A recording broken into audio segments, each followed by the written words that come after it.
We have some quasi breaking news here.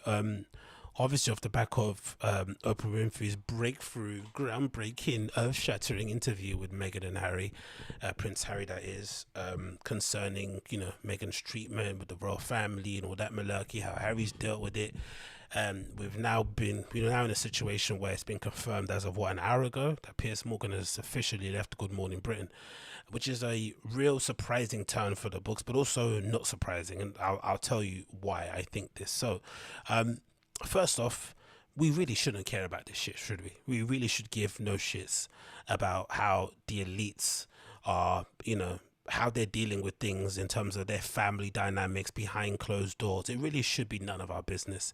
You think of the last 2 years of what we've been going through as people, as citizens, how our lives have been upended, smashed to pieces, destroyed, sometimes in places, to irreparable levels due to this flipping virus that went around and, wreaked havoc on every part of our lives. To think that out of everything that has occurred, we are now reaching the end of things where we can suddenly get back to real life. We are now being put in a situation where we're having to pick sides. We're having to pick between standing in Piers Morgan's camp, Prince Harry's camp, Meghan's camp, the Queen's camp. Like, what the hell is this? Is this really life? Is this really life that we're having to choose between these people that we should not care anything about because they don't care about us, because they're not impacted by anything that we're currently going through? Piers Morgan's been fired from ITV. Cool. I'm assuming his severance package, I'm assuming his bonus, I'm assuming his pension, all this stuff that he's basically been able to build up during his time there fronting one of the biggest morning shows in the UK, in knowing full well that he has a very checkered past in himself, right, from his time at the papers, is not going to be greatly impacted by it. We know that regardless of how much Meghan whines on TV about her treatment with the royal family, her level of lifestyle and accountability doesn't change that much. We know that regardless of what Prince Harry says about being financially cut off from his family, we know he's not going to be asking for money on GoFundMe. We know this. So these are issues that don't really concern us, issues that don't impact us whatsoever. But look at how this is broken through. Look how this has kind of dominated the newsfeed. When in the UK we had recently, the bill, the bill got announced, and it was, it was basically put out there that our nurses that we were beating our pots and pans for, maybe this time last year, are only going to receive a 1% increase in their salary, which might equate to a £3.50 extra. The very people that we were crying over, the very people that we were, preaching the gospel of ensuring that we wear face masks so we don't overflow whatever they're doing and cause them any unnecessary strife. The people that we were sharing images of them, with flipping face marks, tattoos plastered all over their faces, looking forlorn, having worked 12 to 15 hours per day. They are now being given £1 or a couple of pounds extra on their salary as a thank you for all the treatment that they've done for people, saving people's lives, bringing grandparents back to life, mending relationships, mending families, mending people's bodies. And that lasted in the news feed for how long? How long was that in the news? A day? Maybe a day and a half? And this news of the elites of the elites going through basically a bougie version of a family feud has now turned into something that we all have to give a shit about and imbue our own personal experience of. It's absolute bullshit. It really is. It's so annoying. I find it all so frustrating. And then the other part of it that's also frustrating is the Piers Morgan end of it. I'm going to be honest. The guy is obviously, a bit of a knob. He's obviously a bit of a prick. That's obvious to say, right? It's no kind of breaking news there. The guy is a prick. It is. It is said to be. Needs to be said. But in that platform, with the way that show is put together, he works, right? He's basically meant to play the heel. He is the contrarian. He is the one that's meant to ruffle feathers and be a bit outlandish and say the thing that no one else wants to say and all this nonsense. Cool. Play that role. Do your thing. Even though I wasn't really with the thing that he was saying, I don't agree with most of his points of view. I think he has a very poor way of communicating with people. I hate the whole speaking over people when they're speaking. I hate everything basically about his face. Do you know what I mean? I can't stand the guy. But I think on that platform, he's pretty good at what he does. He's always been able to command, you know, the trending page in some regard throughout the week. He has these kind of occasions where he'll suddenly jump on what everyone else is agreeing with, just so he can kind of mix things up a bit. You know, he does his job well. No problem with that. And then in some extent too, I didn't really have that much of an issue with him being so butthurt about Meghan allegedly rejecting him all those time ago, which is why he's gone axe to grind. I think you should be allowed to hate people. Again, I don't think it's constructive. I don't think it's going to get you anywhere. I don't think it's probably good for your soul. It definitely is going to be good for your hair, your skin, your basically relationships in general, if you're out there publicly trashing people, whatever it may be. But you're allowed to have some grudges, especially in the media that we live in now, where most people kind of play favorites. You should also have the ability to do the opposite, right? And basically be able to put it out there and say, hey, I don't like this person because I have a personal experience with them. And regardless of whatever they do in life, I'm always going to shit on it. I think you should be okay with that. But on the same token, you should also be fine if people call you out on your shit. Then you can't complain. You can't then go, oh no, I'm taking my boy and going home. You can't do that. I'm sorry. If you want to play the heel, if you want to play the school bully role, you have to be okay with sometimes getting punched in the face yourself. And that, I guess, is the issue with this whole thing. And it's just going to show how this kind of collapse into a crescendo of patheticness, right? With Piers Morgan basically tucking his tail in and deciding to walk and leave Good Morning Britain because he can't face the fire. And the fire, what is it really? The fact that he decided to go on national TV and basically dispute the fact that maybe what Meghan went through might be deemed as racist. Like, what kind of hill was that to die on? Oh no, I don't believe that she was in some state where she was contemplating taking her life. What kind of hill is that to die on? And if you do want to die on that hill, double down, triple down, quadruple down. This is why I say what you want about Trump, but the good thing about the guy, complete piece of shit, but at least he never backed down from what he said. You knew exactly where he stood 9 times out of 10, 10 times out of 10 for the most part, because he didn't really stand for much, right? But one thing that you know, he never backed down. And I don't think you should, especially in that position that he's in, right? He's kind of like what? Our crappier version of Howard Stern. Controversial, says something, a quasi shock jock, right? In the general sense of the word. And the one moment the whole nation turned against him, right? And not even the whole nation, I'm going to say a small minority of people, because I still think there are people out there who probably have some conflicting views about the whole interview that don't want to say it because it's not the right thing to say and they don't want to get, you know, lambasted and lit up on social media. It makes complete sense. But still, you can't just go and cry and complain about stuff just because it doesn't, you know, it doesn't match up to what you want to say. And I think that's where he lost me. That's where he generally did lose me. Here's a clip of it. Of Piers basically getting his knickers in the tush because a fairly, you know, nonchalant response back to him, kind of hitting back on what he said, was, you know, aired on TV from one of his co-hosts. So hear what he has to say. Let's see. They have had an overwhelming amount of negative press.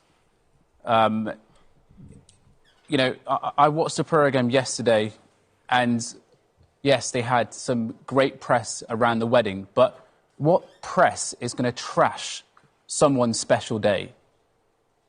There was bad press around the engagement, before the engagement, and everything that has followed since has been incredibly damaging, quite clearly to Meghan's mental health and also to Harry. And I hear Piers say that, you know, William has gone through the same thing. But do you know what? Siblings experience tragedy in their life, and one will be absolutely fine and brush it off, and the other will not be able to deal with it so strongly. And that's clearly what has happened with Prince Harry in this situation. He walked behind his mother's coffin at a tender age in front of the globe. That is going to shape a young boy for the rest of his life. So I think that we need to all take a step back. And I understand that you don't like Meghan Markle. You've made it so clear a number of times on this programme, a number of times. And I understand that you've got a personal relationship with Meghan Markle, or had one, and she cut you off. She's entitled to cut you off if she wants to.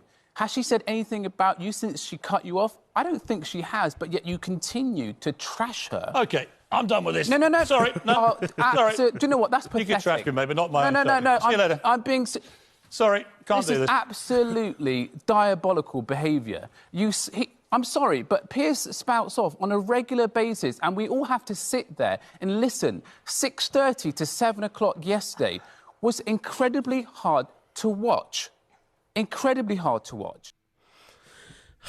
And then the statement here from ITV itself said Piers Morgan leaves Good Morning Britain following Meghan Markle row. Piers Morgan's left his role as presenter of Good Morning Britain. ITV has announced an announcement comes after the broadcaster regulator Ofcom launched an investigation after receiving more than 41,000 complaints regarding a comment made a presenter following the Harry and Meghan's interview with Oprah Winfrey. In a statement, the broadcaster said, following discussion with ITV, Piers Morgan has decided now it's time to leave Good Morning, which is interesting, right? That's basically his way of ensuring he gets his pension. It was also a way of ITV saying, hey, you know, because like him or not, he did play a big part in making Good Morning Britain a viral hit. He was sort of a needs must for that failing channel. So they basically said, hey, as a kind of thank you, we're going to allow you to walk so you can receive all the benefits and all the whatever pensions and all that shit you can get, and go and continue off into the sunset and probably set up his own shitty YouTube channel. He continues, ITV has accepted the decision and there's nothing further to add. The Duchess of Sussex opened up about suicide's thoughts during a time of royal family in a deeply personal and explosive interview with Oprah Winfrey.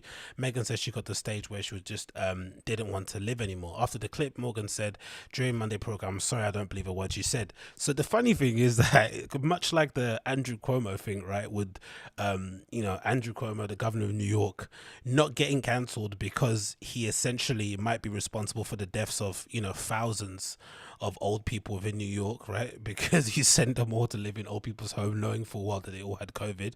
That's not what ended Andrew Cuomo. What ended Andrew Cuomo potentially running for the White House was the fact that he was a bit handsy with some of his female aides.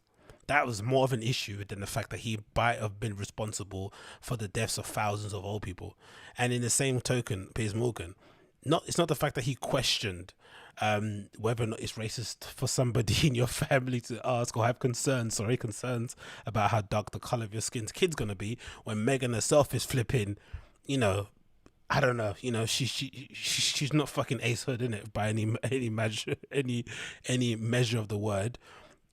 That's not what cancelled the guy. The thing that actually cancelled the guy was the fact that he questioned her mental health, which kind of tells you where these sort of things lie on the totem pole of seriousness in the world, right? Question somebody's sexuality, you get cancelled. Question somebody's mental state, you get cancelled. Question somebody's experience with racism, let's have a debate about it. Crazy.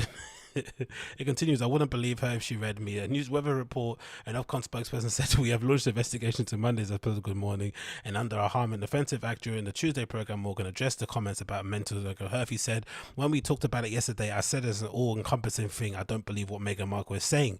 During this interview, I still have serious concerns about the veracity of a lot of what she said, but let me just state on the record my position about mental health and suicide, that there are clearly extreme issues and things that should be taken extremely seriously, and if someone is feeling what they say, so someone is feeling that what they should get treatment and help they need let's say that again.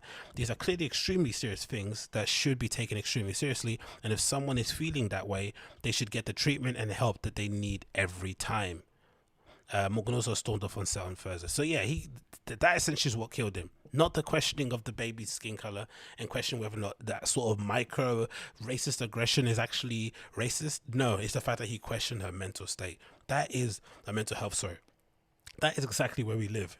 And again, it's just preposterous. This whole thing is just all preposterous, because in the end, they're all 1%ers, they're all elites, they'll all land on their feet, they'll be completely fine, their kids will continue going to private school, they'll probably get the vaccine ahead of all of us, they'll go back on holiday before any of us go on holiday, their homes are not under jeopardy from being repossessed, nothing is going to change in their lives, but here we are caring deeply about the gripes in the situation of these people. Honestly, you couldn't make it up, especially when you consider we've been through 18 plus months of hell living with COVID, right? Especially in the UK, we're only on this great roadmap of maybe returning back to some level of normality, because we have amazing scientists that were able to put together a vaccine in record time.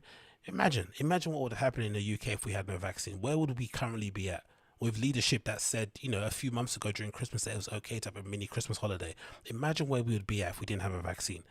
But here we are bothering about this, not holding up our politicians about the fact that they've decided to give the doctors and nurses who are on the front line, putting their lives at risk on a daily basis to save people, right, are getting now a 1% increase to their salary.